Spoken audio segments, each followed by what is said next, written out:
Hi, it's the Lipstick Gal. Thank you so much for watching today. I wanted to go through and show you what some of my favorites were for the month of November. Some of these surprised me. I do have one fail.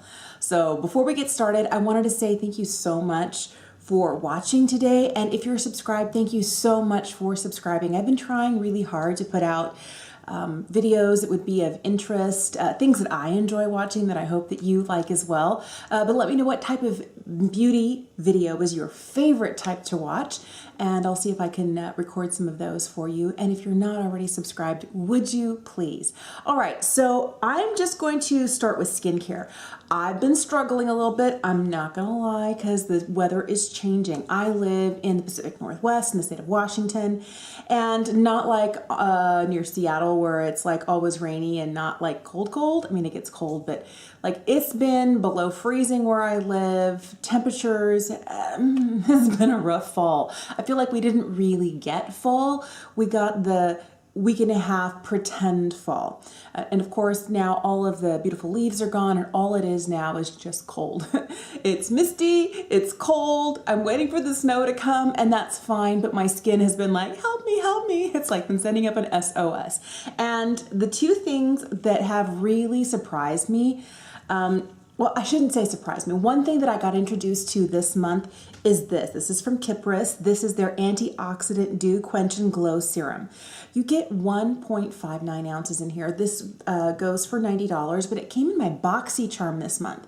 And I have a love-hate relationship with things that I get in my Boxycharm, especially skincare, because sometimes it's just not that useful to me. And sometimes I fall in love with it and then I go, do I really want to spend $90? I love that this has vitamin E, vitamin C, it has ferulic acid, it has a lot of hydrating oils in it, so it will give you that extra boost of antioxidants, but I love that it also provides that extra layer of hydration, and my skin has really been liking this because it's been dry and my skin's been like not really doing well. This has helped a lot. The next product that really has been helping my skin a lot is this. This is from Dr. Jart. This is the Ceramidin Moisturizing Toner. This is their liquid. I really like this. It's really lightweight. It's one of those that you don't need a lot. I'll use like a drop or two across my entire face. It's ridiculous. I'm still here just like enjoying it. It's really hydrating. It's really good for my skin, and it brings in a lot of the things that I lose in my lipid barrier. So it helps to replenish my lipid barrier and keep my skin moisturized even when it gets really dry. Something else that's been really great, especially now that the weather has turned really cold where I am, is this. This is Tatcha's Silk Peony. It's an eye cream. I love it. It's one of those, I feel like it doesn't really take that much, and this would be enough for both my eyes. And what I do is I'll get it on my ring finger, share it between the two, and then I'll just tap it in here, and I tap all the way out here to my temple. So I go here, and then I hit where my crow's feet are and kind of go this way, and whatever left I have, and I actually put on my lid. I've had other creams in the past for my eyes that are so hydrating. I end up getting Milia. And Milia are those little teeny tiny white bumps that sit right underneath the skin. It's a pocket of keratin. It's hard. Oh, it's so frustrating and very hard to get rid of. But I find that this is hydrating enough, but not so much so that it creates that Milia. I've been using this for almost 2 months now, and I really like it. And I like that in almost 2 months, I really haven't used that much of it, but it's really nice. It's super comfortable, and I really like it a lot. The last skincare product that I've really been enjoying this month is this one. It's from Touch and Soul. This is their Pretty Filter Glassy Skin Balm. This is one of those that came in a Boxycharm, and when I read the card, it kind of gave me the impression that it was supposed to be used as a primer. So you already have all your skincare on, you already have your SPF, and then you put this over the top before you start foundation. And you can certainly use it that way, but I find that because it is so very hydrating, and this whole glassy skin balm, I mean, even as I continue to rub it in here, and I didn't use a lot, you can still see there's a lot of shine and a lot of hydration. It leaves that look on my skin. So I like it best on the days I know I'm not going to be wearing makeup. And on those days, it'll be the last step of my skincare just before I put on SPF. So I'll put on all of my serums and all of my essences and all of whatever, and then a layer of this and my skin is glowing. And thankfully the SPF that I use also continues to leave that glowy look on my skin, but for the rest of the day, I'm extremely hydrated. I'm very glowy, and my skin does have more of that glass skin appearance. I like it, but I don't like wearing it under makeup. I like wearing it on days I don't wear makeup. One thing I have been absolutely in love with is this. This is from Sidney Gray. This is the Autumn's Rain palette. I have been wearing this a lot. I kind of forgot that I had it. It's got a really great selection of colors in here, and it's the metallics. Like, look at these. And like, they're just so gorgeous. I think they're magical. And I'm wearing a combination of these two shades and these two. So these two and these two here on my eyes today. They just blend beautifully. They're remarkable. They're some of the best shadows that I own. Now, the one thing I will say, the downside to this palette is that the mirror is kind of like a funhouse mirror. But, you know, I like keeping all of my Sidney Gray shadows in the same place. So if I keep all of them in here, I know that these formulas all work really well, because I feel like if I were to put them all in with all of the rest of my single shadows, I have them mixed up with Colourpop and Makeup Geek and MAC and Anastasia Beverly Hills, and I like knowing which ones kind of go together, especially since this was a very specific color story. I really do like that, and I do like having all the same, you know, from Sidney Gray's, because I feel like out of all my singles, they perform better. They just perform better than any other singles that I have. And so I like having like all of my bundles from Sidney Gray's together, and hopefully I'm going to be able to pick up some more soon because they are so good. Another favorite product of mine has been this. I was so surprised that I fell in love with this. This is the Celestial Thunder palette from Dominique Cosmetics. I got this in a Boxycharm for this month, and I've used this about 4 times now, and I will tell you, like, these shades here were ones I was sure I wasn't going to wear. But this one here called Fireball, I absolutely love it. And it kind of goes pink and it kind of goes orange. It's a gorgeous duochrome. I have used this shade here called Eternal Light a lot.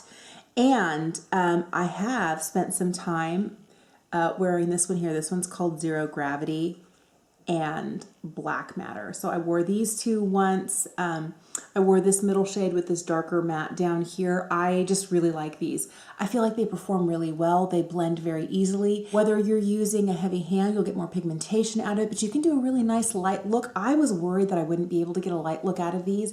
I was concerned that because it was such a bright palette, like the kind of tealy green and the pink in here just terrified me. And I will say that I haven't really used those, but I have used all the other shades in there, and those other 6 shades are just beautiful. So I like trying, first of all, new formulas. I do like trying new brands, and I really think that this one is a really fantastic one. And it's an abbreviation of the Celestial Storm palette, which is the larger, was it 12 or 16 pan palette, which is really remarkable. This one here only has 8 shades, but all of these shades are in the larger palette, but this is great. Now I'm really intrigued by this company, and I'd like to try more from Dominique Cosmetics. I mentioned this last month. I'm still loving this. This is the Ambient Lighting Palette Ghost Edit. This is the holiday palette for this year. They did bring back the Unlocked palette from last year, but they have it in this ghost packaging. I was really tempted to bring it up, but I already have another one of these palettes like this from a couple years ago. So I thought, you know, 2 right now is enough. You don't need a third. And I don't know if you're going to be able to see it, but this shade right here is my favorite. And right here, and kind of along the edges, part of the terracotta tile is already showing. And part of me feels like I need to back off. Now, when I open this palette, I just use it full face. So like today I'm wearing bronzer, I'm wearing this, I'm wearing these 2 shades like all over my face. I'm not wearing these 2, but normally I'll pick 4 or more and just kind of use that for my look. And so when I go to set my face, I've been using this small guy. I don't know why I'm doing that, because It's not as if I don't have a full size. This shade is Diffuse Light. It's my absolute favorite. And you can see the one that I have here also has seen a lot of love. It's lost its dome, but it is one of the most gorgeous powders. It has a slight illumination to it, not a shiny, not a glowy, just like Your Skin But Better, Your Skin But Hydrated. I was like, what is that? It's a motorcycle. So this powder is gorgeous. It's very much like what you look like in candlelight.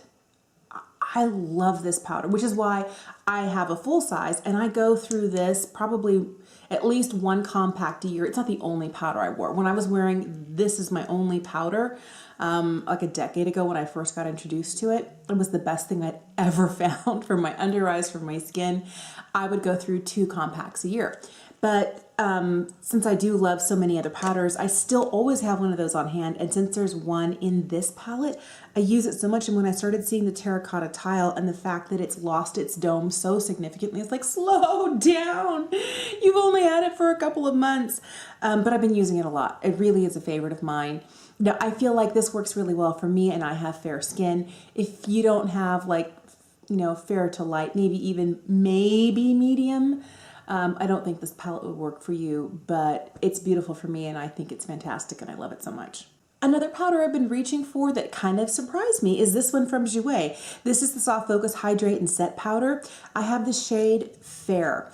I have lost almost all of the imprint. You can see a little bit over here, but over here it's like it's gone. And here's what I do. I use a Laura Mercier velour sponge and I just kind of run it over this like this, and then I love it under the eyes. I find that when my under eyes look a little bit too dewy, you're able to see more of the deep trough that is there. The older I get, the more you can see like a real darkness here, and also I feel like this area under my eyes looks and feels just slightly sunken in. Part of that also is from the fact that I've lost a lot of weight. And the last 25 pounds of the weight that I lost happened right after my gallbladder surgery, when one of my complications was causing me pain with every swallow of food and every swallow of water, and I lost like 24 pounds in 12 days, and I haven't recovered that weight. And part of me, after having spent my whole life being heavy, is like, yeah, you're not gaining the weight back. And the other part of me is like, but my under eyes. So I find that when I use a velour puff and this powder, it keeps them from accentuating. I don't know what it is about this powder, and I'm sure it probably would work with other powders too, or whether it's the velour puff, you know, carefully applying it in places, but I do really like the way it looks. It looks really great all over the face too, but I really have been preferring this under the eyes. I love this powder. This is the Lancome Absolue powder. This is their Radiant Smoothing Powder. I have it on today just as highlight. And I have been using it all over the face. I did make the mistake of using this under the eyes, and that does nothing but like really accentuate that trough right down here, and really kind of whatever texture I have like under my eyes really accentuates it. So I like to use it like on this part of my skin, like right in through here on my forehead, on my chin. Not too much on my forehead because I do have some lines up there, but I like it mostly like from here out. I really love this powder, but today instead of using it all over, because it's very, very illuminating, I used it just as highlight. So this nice subtle highlight is just this powder right here. And this is in the shade Absolue Peche. I love, love, love this powder. This is the 3rd jar of it that I've had. I've had 2 other shades, and because I live in a teeny tiny town, my local Macy's is the size of a postage stamp. They never carry this powder, and they don't even have samples. And so it was always kind of like rolling the dice. What shade should I get? And anytime I was at a larger Lancome counter, I never remembered to ask for samples or shade matching or what have you. But I finally decided to pick it up again because I love the powder and I love what it does for the look of my skin. But I think it's a really gorgeous, subtle highlight. It's fantastic. I've been using it a lot. I really have been loving the Colourpop cream gel liners. This one is in the shade Brew-ha-ha. This packaging I love because it used to come like this, all white with just the tip showing what color it was. I like now that the entire packaging shows you these are the shades. So if you have multiples of these, you can know, because before it used to be hard. You have to look like, wait, what color are you? But I do like their dark, dark, dark brown. This is Brew-ha-ha.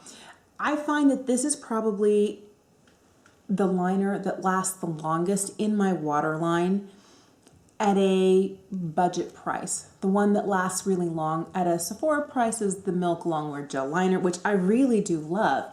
But I don't know that I want to be spending 20 some odd dollars when I can be spending, what is this, $6 or $7? I think this is really, really, really good, and it works really well. The last thing I want to share with you that I've absolutely been in love with are these lipsticks from Lisa Eldridge. These are part of her new True Velvet collection.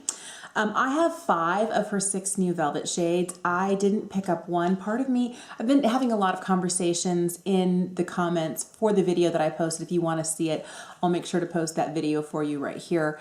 But I'll put it in the down bar as well. I'll tell you, a lot of people said, if you really love the formula, you should pick up the one you missed because you can use it to mix with other colors to make absolutely gorgeous shades. And then part of me is like, and then the part of me that's working on a lipstick declutter goes, only buy what you know you're gonna use. But I don't know, I haven't picked it up yet. I might, if I make another order from Lisa, like later if she comes up with other things, I might pick up the one I missed. I'm trying to tell myself that I don't need it. But let me show you, out of the 5 that I got, these are my 3 favorites with the lip liner I have been using with the nudes. All right, so this is Velvet Myth. This is a beautiful mulberry shade. Velvet Muse is what I'm wearing today with this lip liner right here. This is number 36 from Bite Beauty. I find that it works really well with both Velvet Muse and Velvet Fawn. Velvet Fawn tends to be a little bit more straight down the middle of the road nude. It's not warm, it's not cool, and I feel like there's just a hair more pink in Velvet Muse, which is why it's kind of like my go-to shade. I love it so much. If I'm gonna be choosing between the nudes, I'm gonna go Velvet Muse, unless I really want a non-pinky lip. I love all of these, but these are the 3 I've been wearing the most. I have worn the other ones, but not as much as these guys. And I feel like since they arrived, all I've been wearing are these lipsticks. They're really that good. So let me share with you the product that didn't work for me this month. There's another one here that I want to mention, but this is the one that was like an epic fail for me. It's this. This is from Rimmel. This is their Lash Accelerator Endless. And it's a Grow Lash Complex with fibers. This mascara didn't layer well for me. It didn't give me any length. And this little plasticized rubbery wand, I don't know how I managed to, but every time I'm using a wand, almost every time I'm using a wand like this, and I always try really hard to start at the base of my lashes and then work out. And in doing that and doing this wiggle, these short little stabby things turn into knives, and I always stab my eye, and then I always blink, and then I get mascara everywhere. And you would think after 30 years of putting on mascara, I would have figured out how to do it. And truthfully, I feel like this type of brush makes it so much more difficult because I've worn this like 4 times since I opened it, and every time I've had the same problem in application. Of course, we'll just call that user error. I found this formula not to be able to give me the length that I was hoping it would. It said endless, and I don't know whether the endless was like for the wear. It says Lash Accelerator Endless. I never really understood what it was supposed to do. So it didn't really make them significantly longer. It made them blacker, but there was no volume in there. And my favorite mascara not only builds length, but it builds volume. And it's remarkably black. It's what I'm wearing today. It's Lancome's Monsieur Big. I know I have spoken about that endlessly. It's my favorite still to this day. So I want a drugstore mascara that's gonna compete so I don't have to pay $25 a tube. And this, I'd been keeping right back here in this tall jar here. That's my mascara jar. I'd had it for over, I'm like, I'm just gonna try it. I'm gonna open it up in one of my chopping block videos and we're gonna see whether we like it. And by the end of the day, I'd had it on for like 6 or 7 hours, and I found it had a lot of gray smudging down here. So there was transfer. And I wasn't sure whether it was transfer from here or whether it was what I had on my lower lashes down here, but it had a lot of gray smudging. And I even had gray smudging above. That I will not do. I will not. So besides the fact that I didn't get the volume, I didn't get the length, it didn't wear well, and I look like a panda at the end of the day, this is definitely going straight in the bin. I don't like this at all. Another product that I was surprised by this month, and not in a good way, was this. And I've talked about how much I love this before. This is the Becca Hydra Mist Set and Refresh Powder. So the powder still works fine. I still feel like it does a great job making my skin look lovely. Only the Hydra part of it, it has this little, it says keep me closed to keep me cool, because when you first open it, you first unseal it, and you dip your powder brush in there or your sponge in there and you apply it, it feels like you're putting water on your face. So it's kind of like a neat little magic trick. But the truth is now, there is no cooling sensation to this powder. And I don't know whether it's packaging or whether, and I got this, I don't know, like late spring, early summer. I haven't had it that long. I got it in a Boxycharm and I loved it right off the bat. Does it still perform as a powder? Well, yes, but it's lost its cool little magic trick of feeling like cooling and like water on my skin. Do I still like it? Yes. Will I still use it? Yes. Would I repurchase or recommend it? I don't know. It's not a bad powder. I just feel like you're not what you were. You've aged and I can tell. So maybe I'm holding it against it because I am wearing some of this today and it performs the same way, only it doesn't have that cooling effect. So maybe my beef with it really shouldn't be. It's kind of like, you know, I'm still the same person even though I'm older, you know, a few more wrinkles, a few more smile lines, but I'm still the same person I was like 10 years ago. And maybe I should not be ageist against my Becca powder. I don't know. I was a little disappointed when I opened it up this month to dip back into it, expecting that nice cooling feeling. I didn't get any of that. I would love to know what your favorites were for the month of November, and it doesn't necessarily have to be makeup. If it's makeup related, great. But if there is a certain clothing item that you're loving, if there's something that you've been enjoying doing, an activity, you know, maybe you like to go out and go for walks with your dog, or there are certain food items you've been loving and craving since we're getting into colder months. I find that my food preferences change. There's a lot of soup going on in my house right now, and thankfully my kids like it when I make like a butternut squash soup, or if I make a chicken pozole or whatever. They'll eat basically anything, but I do a lot of soups in the wintertime. Just like a little bowl of warmth makes my heart happy. So I'd love to know what your favorites were for the month of November. And just remember, it doesn't have to be makeup. Thank you for watching. If you haven't already, would you please subscribe? I'll talk to you again soon. Have a fantastic day. Bye.